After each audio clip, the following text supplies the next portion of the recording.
Yes, my friends, once again, right-wingers are infuriated. This time because trans punk rock star Laura Jane Grace sang at Bernie Sanders' rally on Friday. And why are they outraged by this?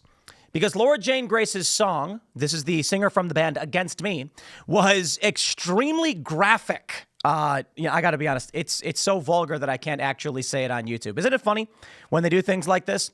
They claim there's nothing wrong with the books they put out to children. Or right now they're saying right-wingers are just infuriated by the song for no reason. And I literally cannot show you the lyrics on YouTube. To put it simply, the song is, for a lot of people on the right, an affront to God. The song is about the genitals of God and the sexual functions and actions described in extreme detail by the song. You have a lot of people on the right angry. But oh boy, I'm so excited for this controversy because, I would consider myself to be an OG fan of Against Me. Now, I know Laura Jane Grace's take on OG fans because I am an OG fan. OG, of course, for those that don't know, means original gangster. But it basically just means like original. So, yes, I've been listening to Against Me since I think Reinventing Axl Rose came out, which is the big album. I don't know that they've actually had as much success, Against Me, since then. I think technically they did when Laura Jane Grace, who used to go by the name Tom Gable, I'm pretty sure that's right, changed his name and transitioned, and then they saw a big bump. But this is it's an also very interesting story. So let me start from the beginning. I was a teenager, punk rock, and the acoustic EP songs, Reinventing Axl Rose, talk about great music. For those that were, angsty teenager anarcho-leftists, you had the classic song, Baby, I'm an Anarchist, for which I can still play on the guitar. And then, of course, you had much better songs, in my opinion, like Pints of Guinness Make You Strong, which is just about an old woman whose husband died from alcoholism, presumably alcohol poisoning, and never came home.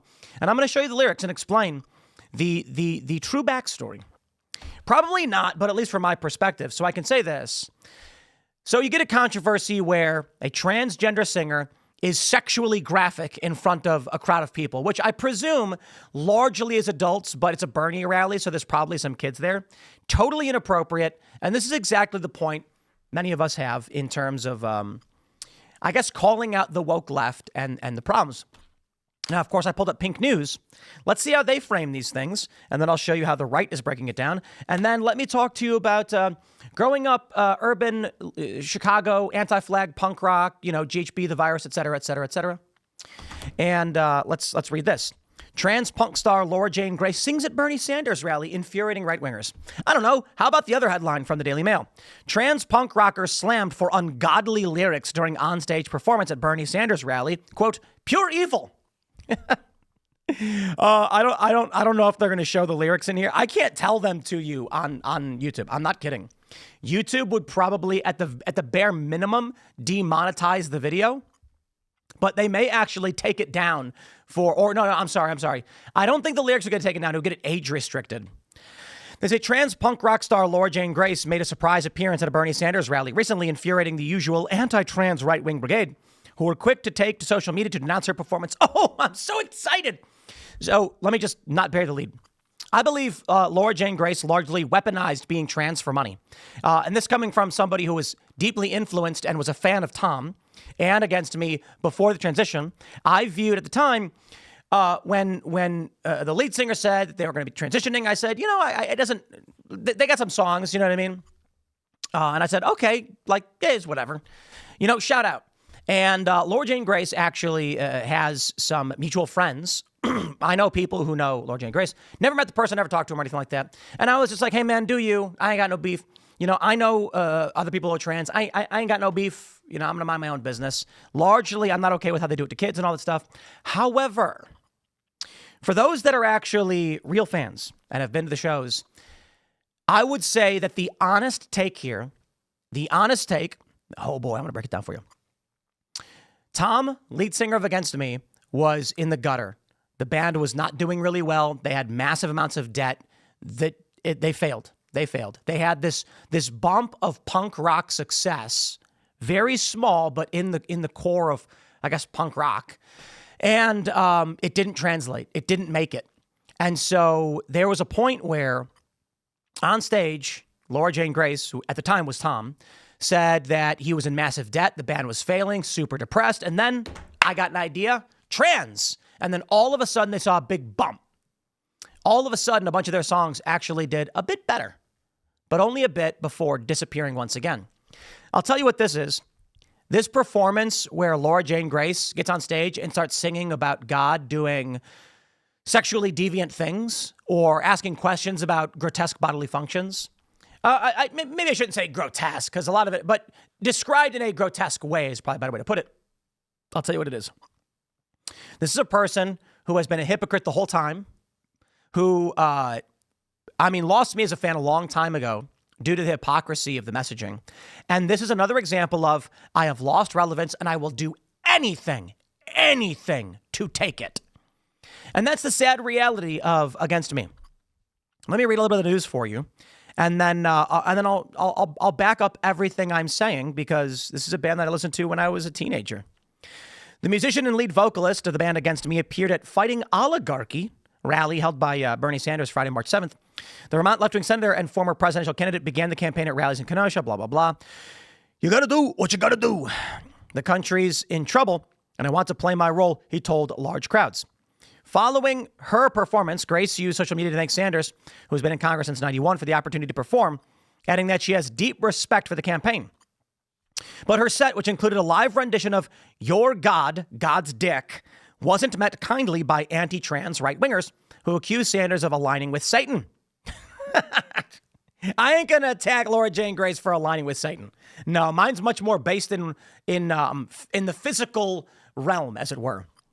Notoriously transphobic social media account Libs of TikTok, which is run by Chaya Reichik, shared a clip of the rally calling it absolutely sickening. One person responded, "These are disgraceful people with no respect for anything. God will not be mocked." Other right-wing influencers described the performance as pure evil, slinging transphobic insults at Laura Jane Grace and calling Sanders backwards. You see, this is always the problem that I've had with the right. It's so moralistic and spiritual. It doesn't actually speak to, I guess, the urban moderate or the people who grew up listening to this stuff. That is to say, there are, by all means, do your thing. But from where I come from, when I see a bunch of people saying like, "Ich can't, you've offended God," I'm like, okay, well, I get it. Like, I believe in God, whatever. But that ain't it. It's so surface level to say these things that it just doesn't really get at it. So let's start from the beginning. I can't talk to you necessarily about the entire history of Against Me, the band for which this individual is the lead singer. What I can say is that, like, Tom, the lead singer who is now Laura Jane Grace, and I'm doing that not to disrespect Laura Jane Grace, but because there are stories where Tom speaks in the first and third person and says of himself, him, and these things. So just bear with me. And so Tom at the time was saying that there are no OG fans. Nobody came to any of the original shows. Nobody actually came to any of the music. And I'm going to say this. I was like 14 years old. You know what I mean? I was 11 or 12 when at the release of the first few the first acoustic album, I think it was.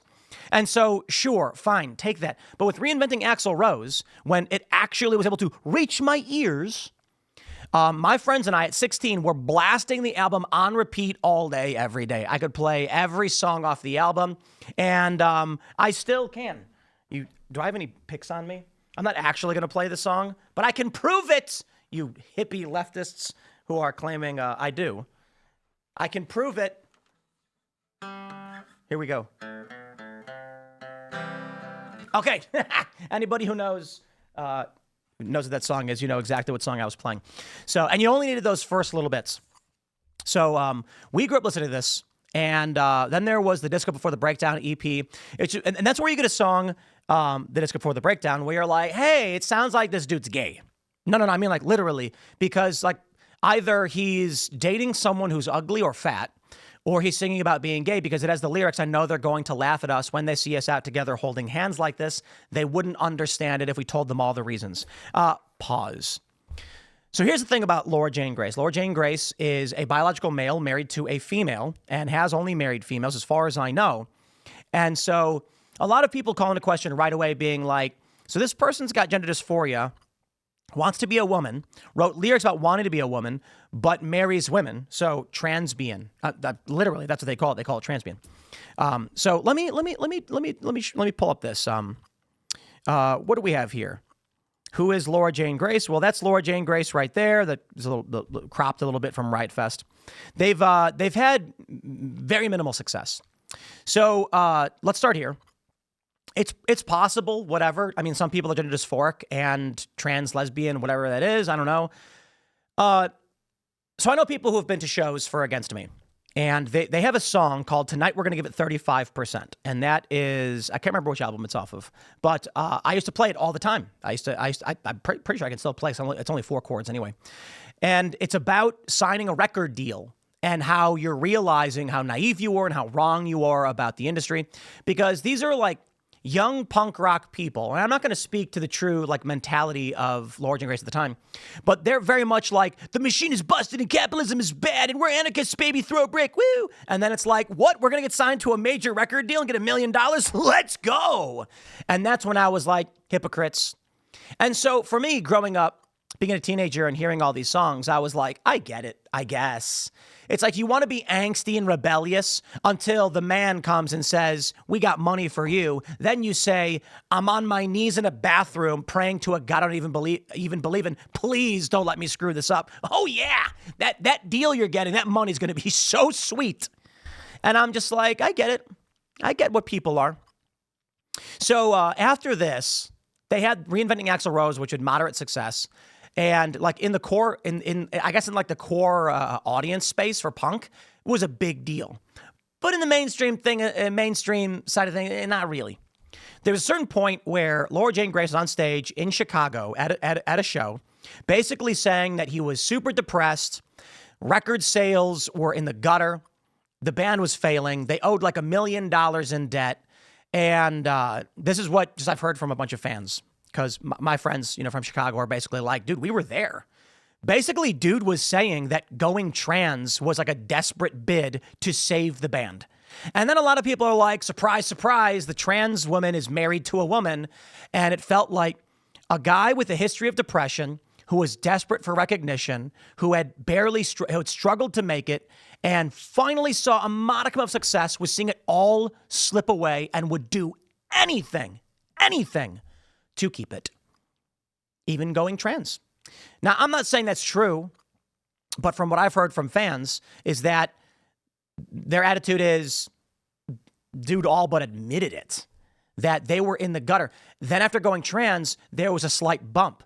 Some of the most viewed YouTube songs, I think literally their most viewed songs are after the going trans thing happened, and then they quickly disappeared. Here we are once again. Here's my criticism. Certainly the lyrics are disgusting. Obviously the song is disgusting. That was played at the Bernie rally. But I don't think Laura Jane Grace, Against Me or whatever, performed this song because they hate God and will mock God. They did it because they are depressed, have been depressed their whole life, his whole life, her, whatever, and desperately needs attention and is thus getting it now, some like nearly 20 years after the release of the first album with minimal to no success. And it is sad. It is sad. I used to stand on Hollywood Boulevard, right by Hollywood and Highland, and I would play some of my acoustic, folk, and punk rock songs, as well as covers of Against Me, and I would busk. And I've told the story about busking on Hollywood Boulevard before. I'd make like $30 in an hour, and then I'd go and deposit it into a Bank of America ATM, and I'd be like, just got to keep stacking it up. Save like $1 or $2 to go buy some like croissant or something at the CVS on Hollywood.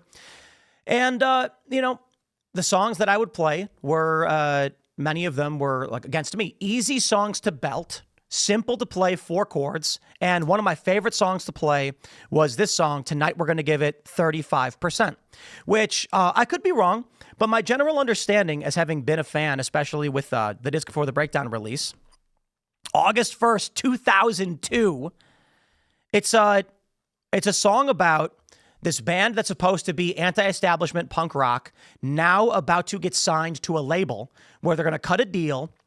And let me show you some of the lyrics. Like the second verse, if you can even call it a verse, is more so whatever, telling a story. But here's the line at the end, the breakdown. Can you live with what you know about yourself when you're all alone behind closed doors? The things we never said, but we always knew were right there. It's got me on my knees in a bathroom, praying to a God I don't even believe in. Well, dear Jesus, are you listening?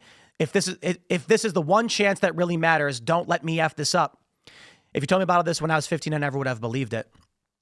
My understanding of the song was that they had finally hit something. And they were about to sign with, I think it was the label that Anti-Flag was on. And they were like, oh, man, oh, geez, everything I thought, I don't care. I want the money. I want the fame. I want the success. And then it was all disappearing. Do we have pints of Guinness make? Let me pull up this one. Let me tell you how sad this is. Pints of Guinness make you strong lyrics. I'll show you how sad this band is. This is one of the best songs ever written. This is, and it's a shame the song isn't bigger, but it's like, it's acoustic punk. It got redone. The acoustic version is by far one of the best songs ever written. It is. And that's why it's so sad to see this is what it's become of Tom, a.k.a. Laura Jane Grace. This song is amazing. And I'm not going to sit here and read you the whole thing and play the song, but I really recommend, if you have time, to listen to the song Pints of Guinness Make You Strong. It is not vulgar. It's incredible. Evelyn sits by the elevator doors. It's been 37 years since James died on St. Patrick's Day in 1964. She could not hold it against him. This is the song's about. Working class guy in the 60s who would go out and drink on Fridays every week. And look at this.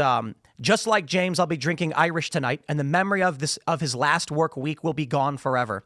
Evelyn, I'm not coming home tonight. It's about a guy who's an alcoholic, and every week he gets drunk to forget about the week, and then he dies. In his wallet, she kept on her nightstand an AA card and a lock of red hair. She kept secrets of pride locked so tight in her heart, it killed a part of her before the rest have gone. Tom, Laura, whatever you call yourself, this is it's so sad. It's so sad. Because I'm a teenager, and I'm hearing some of these songs, and they're not all overtly political. Baby, I'm an anarchist, man. Okay, that one's a little naive. It really is. But it does talk to this, like, at the time, for me, punk rock, anti-war, watching these people, solidarity is a 4-letter word. These people think that they're, it really resonated in the Bush era of the war machine, and then Obama war, and I loved it. Though I think a lot of the lyrics are naive. To see a song like Pints of Guinness, which is beautifully written, and I got to tell you, it was funny. My mom loved it. I remember playing it, and she was like, "What is this song?" And she's hearing the lyrics about, it's apparently about dude's grandmother and his grandfather. His grandfather died, an alcoholic, drinking Irish, and it's just like, man, telling a story. And the song's good. And that is what they've become. In the pathetic desperation, the please, please look at me desperation.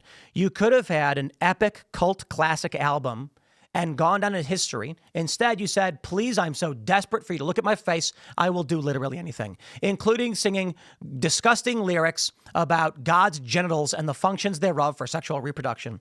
And that is, my friends, sad. It's sad.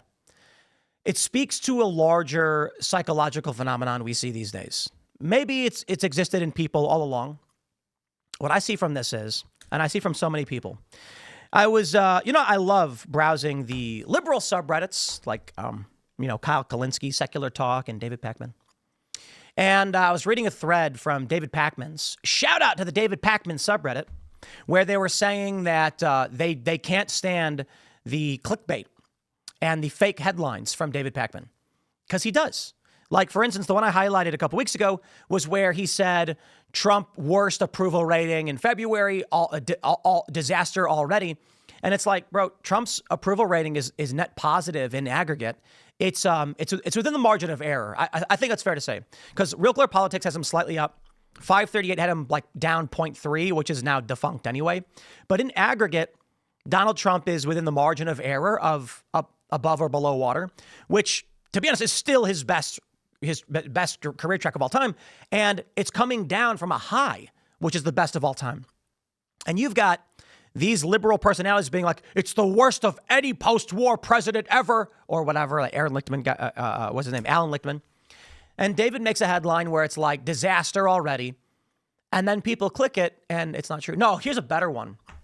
Trump said, and it's funny because you go to the David Peckman subreddit and you'll see the headline, you'll click it, and the top comment is, yeah, here's what really happened. And I'm like, ain't that funny about the videos that David's putting out? Donald Trump said that Democrats will be very surprised this midterm. And they'd be very surprised. Republicans are going to do very well. In fact, many of these blue states will disappear off the map completely. Anybody with two brain cells to rub together knows exactly what he's saying. He's saying that the blue states are going to turn red, that the map will have no blue states. The blue states will have been gone. What did David title his video? Trump threatens to wipe the blue states off the map. That's like, no, he didn't. That's a lie. That's fake. Then he wants the clicks. This is the era we are in, my friends, and it's what you can expect from bands like this and from people like him. Now, surprised was I to see this morning that despite this story was from Friday, one of the big stories of the day, which is all over the news and social media and trending, is against me. Hey, bravo, Laura Jane Grace. You were just vulgar enough to make your mediocre, failing band get a news headline like you always hoped for. I am infinitely disappointed and saddened. And, I know the reaction from these individuals. I know what they're going to say. They're going to say, ha, screw you, Tim, you bigot, blah, blah, blah. And if this probably won't get addressed because who am I, right? But the reaction to me when it does come is going to be like, ha, you bigoted right-wingers. I don't care. I can play probably every song off Reinventing Axl Rose on my guitar right now, and I know all the lyrics.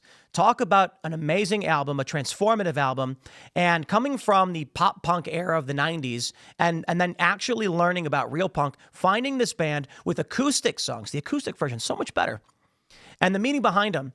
And I was just inspired. 16-year-old me, huh? And where are you now? Do whatever you want. Pander to these sick, twisted degenerates, whatever you think. But I'll tell you this, not the only ones who do this.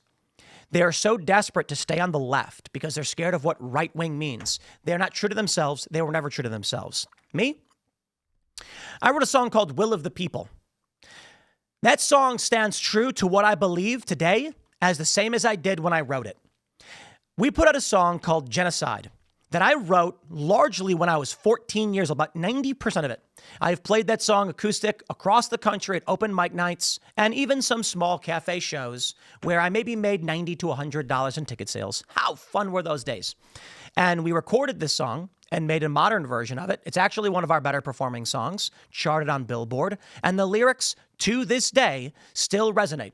I don't need to change any thought in my brain because I know who I am. The lyrics, of course, in that one, which I wrote, again, when I was about 14 or 15, they're shadows of the current enterprise, the institutions made to control your minds, inside breeding and concocting all the lies that they use to control your minds. And I wrote that a long time ago, and I only just recorded it 2 years ago, despite the fact it's a 30-year-old song. And I tell you, man, I don't need to get up on stage and change who I am and scream vulgarities in a desperate bid for attention. I don't need it. We put out a song called Hunger Inside, and we did no promo for it. I just said, we made a song, we put it out. I don't know, it got 70,000 views. We didn't promo it. I didn't shout it out on this channel or anything. The other ones we did, and they did really well. That's the thing about these people. You realize they were fake the whole time, and they never had real convictions, and they still don't. I'm going to leave it there. Smash the like button, share the show with everyone you know. Admittedly, it's a slow news day. That's why you're getting news about 2000s era punk rock, but, whatever. It is a fact today. Smash the like button, blah, blah. Follow me on X and Instagram. Thanks for hanging out, and we'll see you all in the next segment.